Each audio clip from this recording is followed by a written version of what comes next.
예수께서 배를 타시고 다시 맞은편으로 건너가시니 큰 무리가 그에게로 모이거늘 이에 바닷가에 계시더니 회당장 중에 하나인 야이로라 하는 이가 와서 예수를 보고 발 아래 엎드려 간곡히 구하여 이르되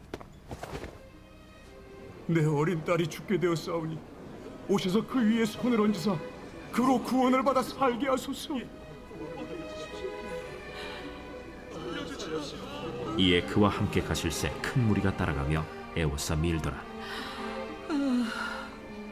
12해를 혈루증으로 알아온 한 여자가 있어 많은 의사에게 많은 괴로움을 받았고 가진 것도 다 허비하였으되 아무 효험이 없고 도리어 더 중하여졌던 차에 예수의 소문을 듣고 무리 가운데 끼어 뒤로 와서 그의 옷에 손을 대니 이는 내가 그의 옷에만 손을 대어도 구원을 받으리라 생각하밀러라. 이에 그의 혈루 근원이 곧 마름에 병이 나은 줄을 몸에 깨달으니라. 예수께서 그 능력이 자기에게서 나간 줄을 곧 스스로 아시고 무리 가운데서 돌이켜 말씀하시되 누가 내 옷에 손을 대었느냐? 제자들이 여짜오되 무리가 에워싸 미는 것을 보시며 누가 내게 손을 대었느냐 물으시나이까? 예수께서 이 일 행한 여자를 보려고 둘러보시니 여자가 자기에게 이루어진 일을 알고 두려워하여 떨며 와서 그 앞에 엎드려 모든 사실을 여쭈니 딸아, 내 믿음이 너를 구원하였으니 평안히 가라. 내 병에서 놓여 건강할지어다.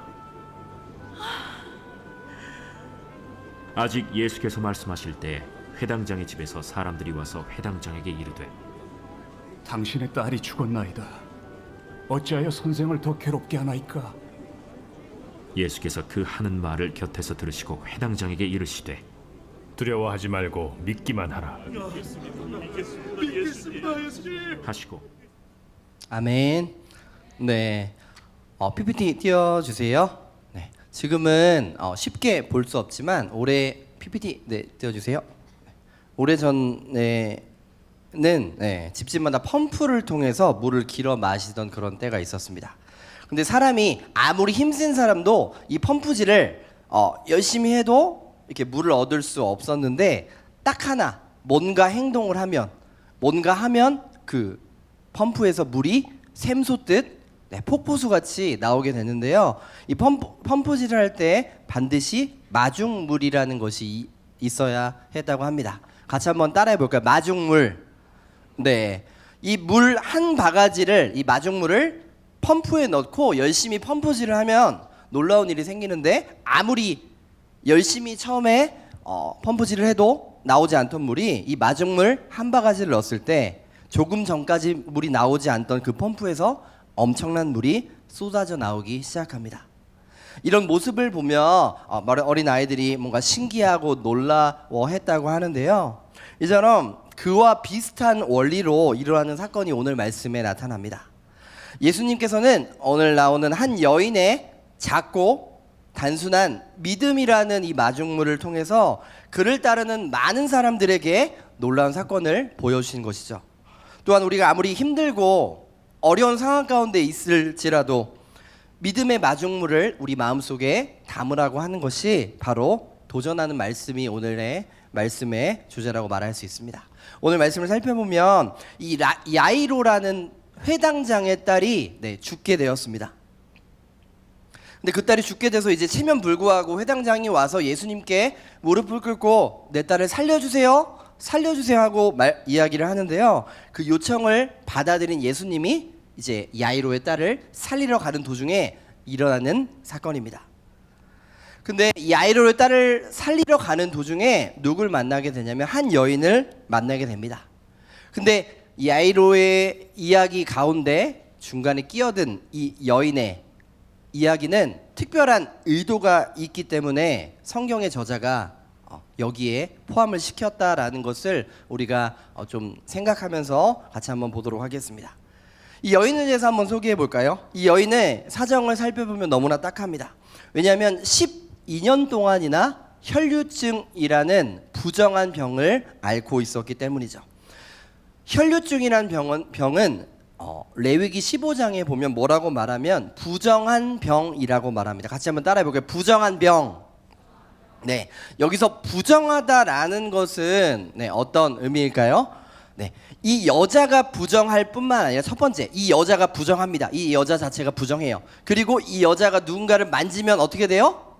그 사람도 부정해집니다. 그리고 어떤 물건을 만지면 어떻게 돼요? 그 물건도 부정해 돼요. 이처럼 이 여인 자체가 재앙 덩어리라는 거예요. 율법에서는 어떻게 이야기하냐면 부정한 것을 깨끗하게 만들어지는, 깨끗하게 되는 시간이 일정한 시간이 약 일주일 정도 필요하다라고 말합니다. 여러분 지금 시대야 일주일 학교 가면 여러분 학교 안 가면 어때요? 기분 좋아요?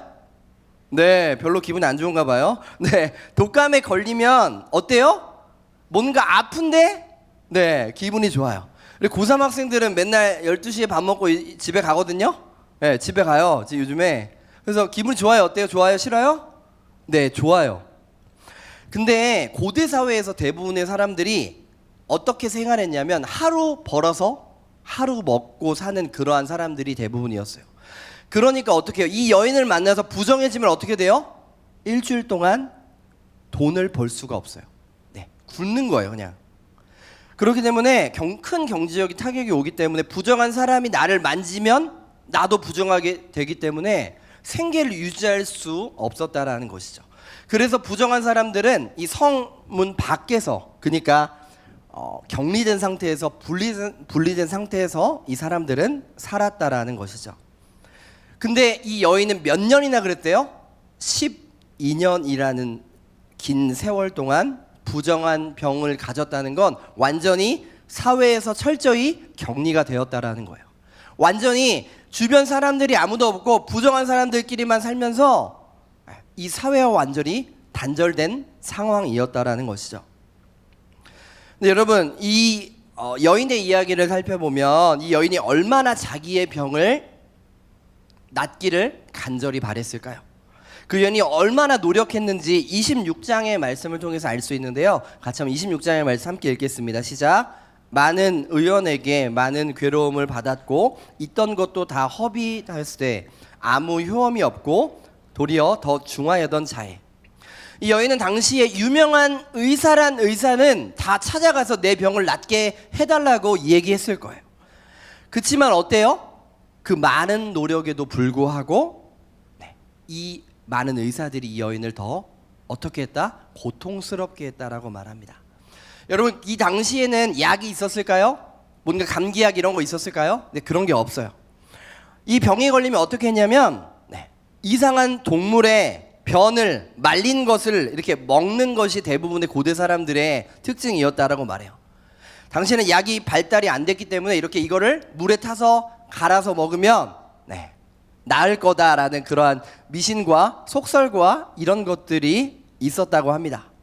여러분 배가 몸이 아파서 그 동물의 그 변을 계속 먹는다고 생각해요. 아침, 점심, 저녁 먹는다고 생각해요. 어떻게 될까요? 병이 낫기는커녕 고통스러워지는 거예요. 힘들어지고 안 좋아지겠죠.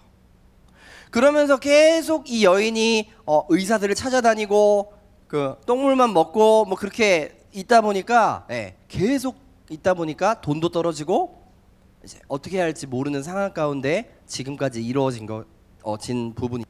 이 성경은 이 상황을 뭐라고 말하면 병세가 더 깊어졌다라고 말하고 있습니다.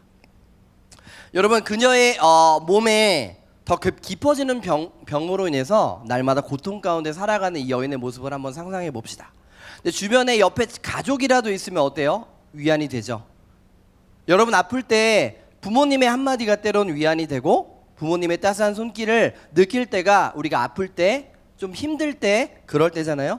근데 이 여인은 부정한 병에 걸렸기 때문에 이 가족들도 부정할 수 없기 때문에 다 떨어져 살았고 12년의 시간 동안 가족조차 그녀를 찾지 않았다라는 것이죠. 이러한 상황에 여인의 마음 가운데 어떤 단어가 딱 하나 떠오르는데요. 그것은 바로 절망이라는 단어입니다. 모든 소망이 끊어졌다. 이 여인에게는 이제 절망이라는 단어밖에 남지 않았습니다. 오늘 말씀해 보면 이 절망밖에 남지 않은 현실 속에서 아주 작고 희미한 소망이 이 여인에게 찾아오고 있었습니다. 여러분, 이걸 가르쳐 우리는 은혜라고 말합니다. 같이 한번 따라해 보도록 하겠습니다. 은혜. 절망 가운데 찾아오는 작은 소망은 바로 우리에게 은혜라고 말할 수 있는 거예요. 여러분, 우리가 살아가다 보면 수많은 이야기가 들립니다. 네. 선생님의 이야기, 부모님의 이야기, 아니면 주일마다 듣는 말씀에 대한 이야기, 친구들의 이야기, 다양한 이야기가 들립니다. 수많은 말을 우리는 듣고 살아요. 근데 자신의 절망적인 상황 속에서 어떤 희망을 찾는 게 쉬울까요? 어려울까요? 네, 쉽지 않아요. 제가 오늘 고3 제자훈련, 이제 고2에서 올라가는 고3 제자훈련을 들어갔는데 이제 친구들에게 말했어요. 꿈을 심어주려고, 희망을 심어주려고. 마지막 1년 동안 너희가 어떻게 하느냐에 따라서 너희 인생이, 너희 삶이, 태도가 변할 수 있다라고 말하면서 딱 적었는데 어떤 친구가 얘기하더라고요. 현실은 현실이잖아요. 네. 현실의 부분을 그치만 우리가 한 단계 두 단계를 위를 바라봤을 때 만날 수 있는 부분에 대해서 말하고자 하는 거예요. 여러분, 이처럼 절망적인 상황 속에서 희망을 갖는 것은 참 쉽지가 않습니다. 믿음을 갖는 사람은 드물어요. 우리가 내 안에 믿음을 가지고 있고 난 하나님을 믿습니다라고 말하지만 대부분의 사람들이 쉽게 흔들리고 좌절합니다. 이제 곧 시험 기간이 시작이 되는데 시험 기간이 되면 우리의 마음이 갈대와 같이 흔들리는 여러분의 모습을 볼 수 있을 거예요. 그렇다면 여러분, 믿음이 있으면 어떻게 될까요? 믿음이 있으면 상황은 어때요? 네, 상황은 믿음이 있어도 결코 변하지 않습니다. 상황이 더 악화되지고 심해진 모습이 이 여인의 모습입니다. 근데 이 점점 어두워지는 이 시간 가운데 소망이 찾아옵니다. 그래서 믿음은요, 소망을 가져다주고 이 소망이 있으면 절망과 포기를 잊게 만드는 것이 바로 믿음이라고 오늘 말씀에서 이야기합니다. 여러분, 믿음은 처음에는 별거 아닌 것으로 시작을 합니다. 근데 예수님에 대한 믿음이 또 신뢰가 시간이 지날수록 조금씩 자라나는 거예요. 근데 자라지 않으면 어떻게 될까요? 그 믿음은 죽은 믿음이라고 예수님을 말씀하십니다. 여러분, 오늘 구임원 헌신 예배로 드렸는데 처음에 이 임원들이 모였을 때와 지금의 모습이 어떨까요? 많이 성장했을까요? 네, 대답이 없네요. 많이 성장했을까요? 네. 근데 본인의 느끼기에는 많은 친구들의 말을, 목사님 1년 동안 열심히 섬겼는데 저는 별로 차이가 없는 것 같아요 라고 말하는 친구들이 있습니다. 하지만 이 시간을 통해서 여러분이 그 자리에 있고 또 섬겼고 함께함을 통해서 여러분의 믿음이 분명히 성장된 줄로 믿으시기를 바랍니다. 여러분, 믿음이란 건 그런 거예요. 예수님에 대한 믿음이 갖게 되면 어때요? 세상에 다른 소리가 들리지 않아요. 세상에 잡스러운 소리들이 이건 쓸데없는 소리구나 라고 여겨지고 예수님에 대한 말씀의 소리가 내 안에 집중되기 시작합니다. 그게 바로 믿음이 자라는 과정이라고 말할 수 있습니다. 다른 것에 대한 관심이 사라지면서 내가 좋아했던 연예인, 내가 좋아했던 다른 모든 것, 그런 것들에 대한 관심이 점점 사라지고 우리 주님에 대한 관심이 내 마음속에 가장 중요하고 가장 행복한 부분으로 여겨지는 것, 그것이 바로 믿음이 자라는 환경이고 우리의 모습이라고 말할 수 있는 것입니다. 여러분, 예수님에 대한 소문은 그녀에게 단순한 호기심이 아니라 진실한 믿음이 마음으로 싹 트는, 자라나게 하는 그러한 시발점이 됩니다. 그리고 드디어 이렇게 믿음이 자라가던 여인에게 기회가 와요. 왜냐하면 예수님이 그 여인이 사는 마을에 오셨다라는 소식을 들었기 때문입니다. 이처럼 긴 기다림 끝에 여인은 예수님을 만나러 갑니다. 근데 어때요? 만났을까요? 네, 바로 만났을까요? 네, 그러지 않았습니다. 이 여인이 갔을 때 예수님의 상황은 어땠냐면 수많은 사람들이 예수님을 둘러싸고 있던 거예요. 근데 가장 처음에 이 여인이 해야 할 일은 뭐예요? 이 집 밖을 뛰쳐나가야 되는 거예요. 세상으로 들어가야 되는 거예요. 12년 동안 단절되었던 세상으로 들어가야 된다라는 것이죠. 이 여인에게는 어떤 마음이 있었냐면 두려운 마음이 있었을 겁니다. 내가 사람을 만나면 안 되는데, 사람들이 나를 싫어하는데, 사람들이 나를 멀리할 건데, 이런 수없는 상처와 경험들이 이 여인에게 쌓여 있었다라는 것이죠. 무려 12년 동안이나 철저하게 거부당했던 이 여인에게 필요한 것은 믿음으로부터 시작하는 용기였을 겁니다. 근데 믿음이 생기니까 이 여인에게는 닥쳐온 현실을 뚫고 나가려는 마음이 있었다라는 것이죠. 현실은 어떨까요? 현실은 이 여인을 다시 한번 절망하게 만듭니다. 24절의 말씀을 같이 한번 읽겠습니다. 시작. 이에 그와 함께 가실새 큰 무리가 따라가며 애워싸 밀더라. 딱 갔어요. 갔는데 예수님을 봐야 되는데 수많은 사람들이 예수님께 둘러싸여 있었습니다. 이 여인이 부정한 몸을 가지고 수많은 인파들 가운데 쌓인 예수님을 만나러 가는 것은 결코 쉽지가 않았습니다. 예수님 앞에 나와서 제 병을 고쳐주세요, 저 좀 봐주세요 라고 하는 것조차 할 수 없는 또 다른 위기의 상황에 빠져 있었다라는 것이죠. 여러분, 화제를 전환해서 처음에 본문에 나왔던 회당장 야이로에 대해서 한번 살펴보기를 원합니다. 여러분, 회당장이라는 직책은요, 당시에 어떤 건물과 예배를 관리하는, 그 준비하는, 그걸 총괄하는 아주 높은 관리직이었습니다. 근데 이 사람이 예수님의 앞에 와서 발에 엎드렸다라고 오늘 말씀에서 이야기합니다. 여러분, 이미 수많은 사람들이 예수님 주변에 있었습니다. 근데 회당장이 나타나니까 어떻게 했을까요? 사람들이 홍해가 갈라지듯 이 길을 열어주고 예수님과 대면할 수 있는 자리를 만들어줬을 거예요.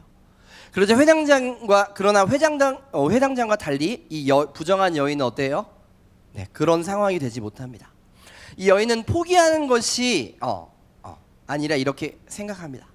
내가 지금까지 들은 예수님에 대한 소문이 정말 사실이라면, 내가 정말 그분을 믿는다면 내가 예수님의 옷에 손만 대어도 내가 나을 수 있겠다라는 그러한 믿음을 갖기 시작한 것입니다. 여러분, 여기서 알 수 있듯 회당장의 믿음보다 이 여자의 믿음이 더 큰 것을 우리는 볼 수가 있습니다. 회당장은 예수님을 모시고 가서 예수님이 그 죽어가는 딸의 몸에 손을 대면 예수님이 하시면 낫겠다라는 믿음이 있었습니다. 근데 반대로 이 여인은 예수님과 대면할 수 없는 상황 가운데 포기하는 것이 아니라 자기가 예수님 뒤에 가서 예수님 옷자락만 만지면, 예수님이 나를 만지시는 게 아니라 내가 옷자락만 만지면 내 병이 나을 거라는 그러한 믿음을 가지고 있었다라는 것이죠. 그렇게 자신의 얼굴을 칭칭 감고, 혈류증 때문에 얼굴이 다 흘러내렸거든요. 얼굴을 칭칭 감고 무리를 뚫고 들어가 예수님의 옷자락을 만지는 이 여인의 마음은 어땠을까요? 정말 간절함, 마지막 희망, 절실함, 그리고 담대한 마음으로 예수님의 옷자락을 만졌을 겁니다.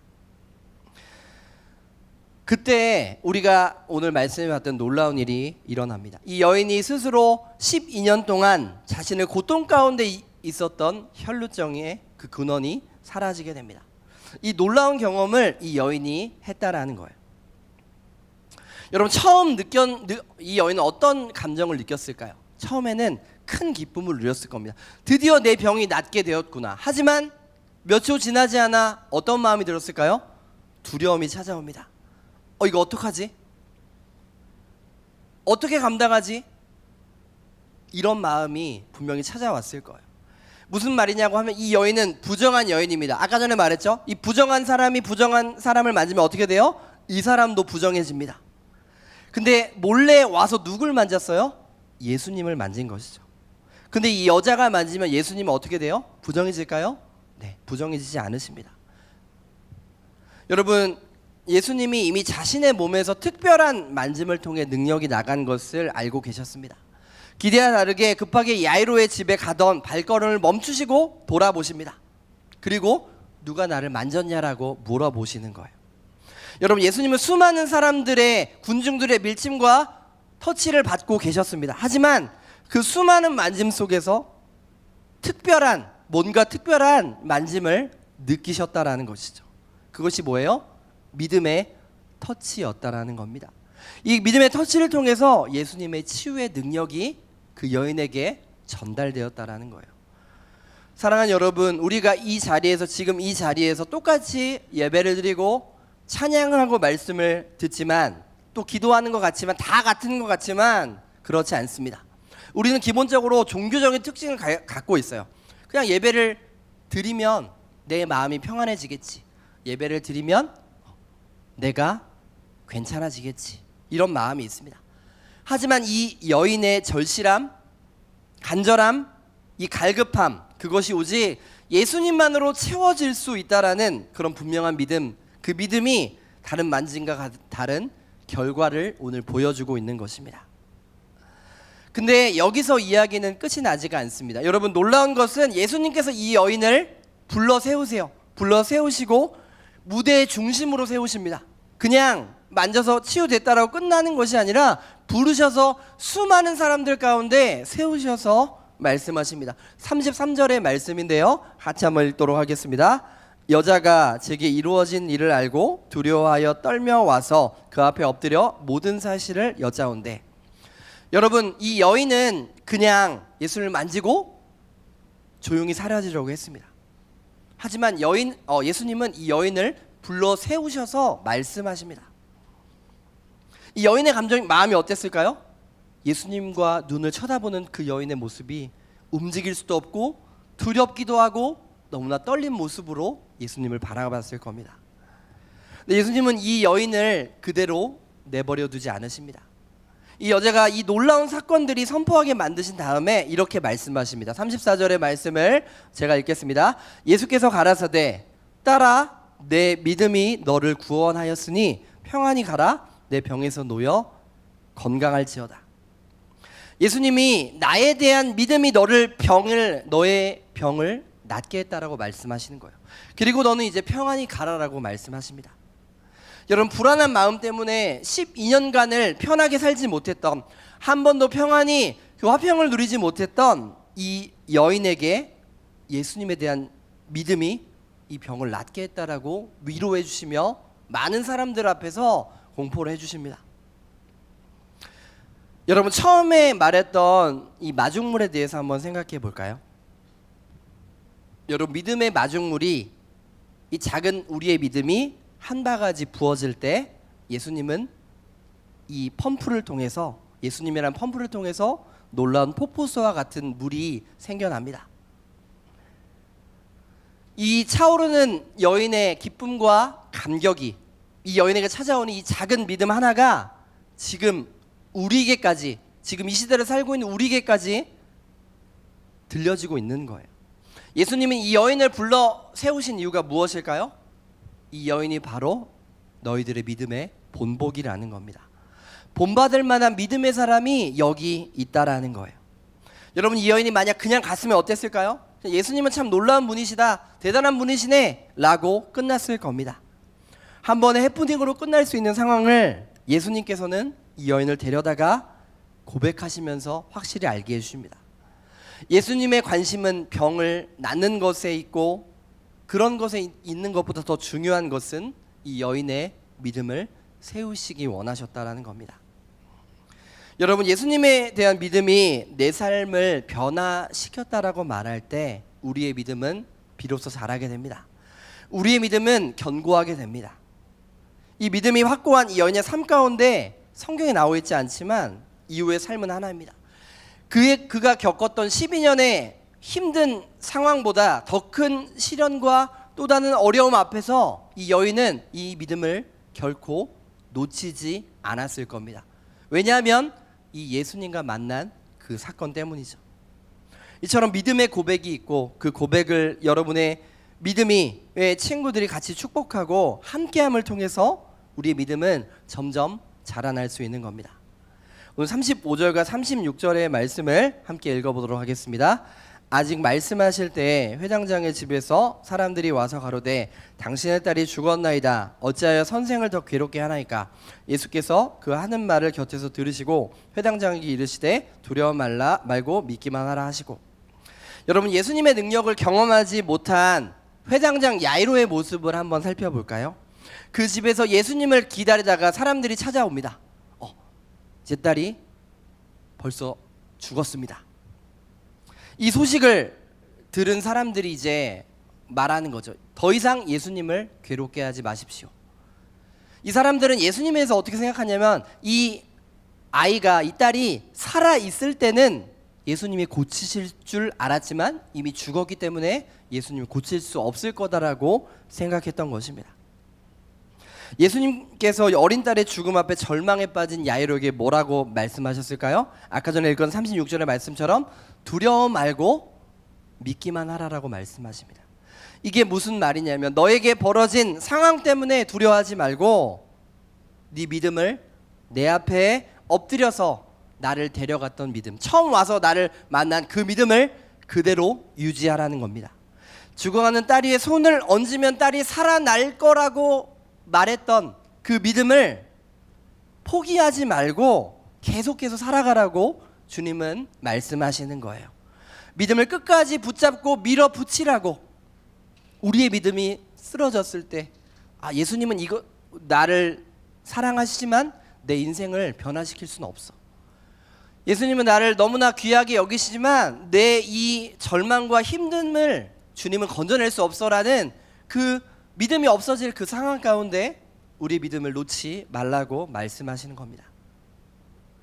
여러분, 우리는 이렇게 말할 수 있습니다. 야이로의 입장에서 생각해 볼 때 조금만 먼저 건져주시지, 내 딸을 조금만 숨이 끊어지기 전에 좀 일으켜 주시지, 내 성적이 이렇게 바닥 치기 전에 나를 좀 정신 좀 차리게 해주시지, 내가 관계 때문에 힘들어질 때 그 관계 어렵지 않게 미리 먼저 좀 해주셨으면 어떨까라는 생각을 우리는 생각하며 살아갑니다.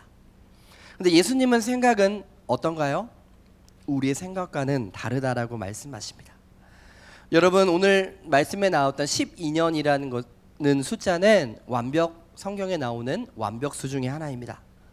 12년 동안 혈루증을 앓았다는 것은 이 여인은 완벽한 끝없는 절망에 빠질 수 없었다라는 것을 의미합니다. 꼭 야이로의 마음이 절망이라고 하는 그 밑바닥에 파묻혀서 예수님이 두려워 말라고 계속 믿으라고 말씀하시는데 이 야이로의 마음은 아직도 계속해서 야속한 마음뿐이었다라는 것이죠. 여러분, 믿음이 없으면 이 땅에서 우리가 하나님의 사람으로 예수 그리스도의 제자로 온전히 살아갈 수 없습니다. 예수님이 우리 가운데 원하시는 것은, 예수님의 궁극적인 관심은 야이로의 믿음이 절박한 상황을 뚫고 계속됨으로 우리 믿음이 한 단계 한 단계 성장하기를 원하시는 것입니다. 예수님에 대한 믿음이 이전보다 더 커져 나가기를 주님은 우리에게 원하십니다. 이제 말씀을 마무리합니다. 여러분, 하나님께서는 우리를 이 교회라는 공동체라는 것으로 모이게 하셨습니다. 우리는 믿음의 마중물을 통해서 우리의 작은 믿음을 통해 살아계신 예수님의 능력을 반드시 경험해야 합니다. 반드시 믿음은 역사하는 능력이 있기에 예수 그리스도의 능력을 우리는 경험해야 합니다. 또한 우리는 책임을 져야 합니다. 내가 혈루증 걸린 여인처럼 예수 그리스도의 능력을 경험할 누군가 절망할 수밖에 없는 그 사람에게 믿음의 본보기가 되고 믿음의 도전이 되고 믿음의 힘이 되어야 합니다. 여러분, 오늘 구임원 헌신 예배로 섬기고 있는 임원들이 바로 이러한 믿음의 마중물의 역할을 했다라고 저는 생각을 합니다. 많은 친구들이 이제 임원 면접을 볼 때 왜 지원했냐고 하는 그 말에 많은 친구들이 이야기해요. 저 앞에서 섬기는 저 임원 선배의 모습이 너무 멋져서, 되게 좋아 보여서, 되게 나도 저들과 함께 저런 모습으로 변하고 싶어서 라는 것이 그 아이들의 고백이었습니다. 이것들이 이어져서 이제 구임원이 되고 새로운 임원이 이렇게 되었습니다. 여러분, 구임원들의 모습이 참 어찌 보면 1년의 시간이 나 뭐 했지? 나는 물만 떴는데, 나는 이것만 날랐는데 나는 맨날 이거 표만만 붙였는데 라고 생각할 수 있겠지만 하나님께서는 그동안 여러분의 마음을 성장시켰고 여러분을 본보기로 삼아주셔서 다음 또 그 다음에 사람들이 세워질 수 있도록 여러분을 사용해 주신 줄로 믿습니다.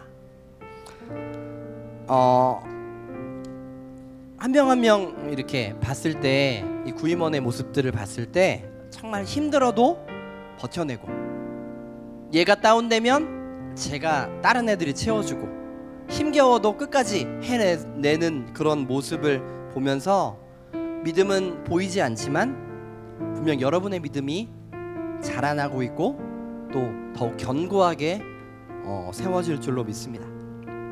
이 믿음의 공동체를 만들어가는 것은 다른 누구도 아니고 헌신된 자들, 하나님을 사랑하는 자들, 믿음으로 세워가는 자들임을 기억하기를 바랍니다. 이제 임원들은 이제 자기 임기가 마치면 이제 찾는 사람이 없어질 거예요. 여러분을 부르는 사람이 없어질 거예요. 그렇다고 서운해하지 마시고 특히 우리 중3들은 고1 됐다고 사람들의 연락을 피하지 마시고 저는 멀리 가게 돼서 이제 연락하지 마세요. 이런 소리 하지 마시고 우리 고3들은 예배 한 번 막 드린다고 빠지지 마시고 끝까지 믿음의 마중물로서의 역할을 감당할 때 하나님이 여러분의 수고를 아시고 또한 가장 귀한 것으로 채우시는 이 여인과 같은 작은 하지만 견고하고 단단한 믿음의 마중물의 역할을 감당하는 여러분들 되길, 그리고 우리 공동체 함께하는 우리 모든 친구들도 나도 그러한 믿음으로 살아가겠다라고 다짐하고 결단하는 여러분 되시기를 예수님의 이름으로 축복합니다.